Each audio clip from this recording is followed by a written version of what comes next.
Saudara, kebakaran menghanguskan sebuah kedai kopi di kawasan Gambir, Jakarta Pusat.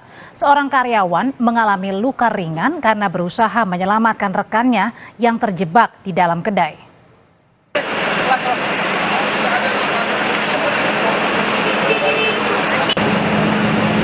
Saksi menyebut api berasal dari dapur kedai kopi yang diduga terjadi akibat kebocoran gas saat memasak. Dengan cepat, api menjalar ke lantai 2 hingga menghanguskan satu bangunan. Tidak ada korban jiwa dalam peristiwa ini, namun salah satu karyawan mengalami luka ringan saat memecahkan kaca, menyelamatkan karyawan lain yang terjebak di dalam ruangan. Selama kurun waktu 1 jam, api berhasil dipadamkan.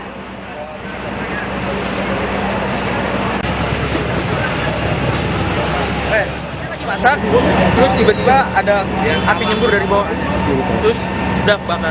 Kebocoran gas atau gimana, Bang? Kebocoran gas, nyakar semuanya. Iya.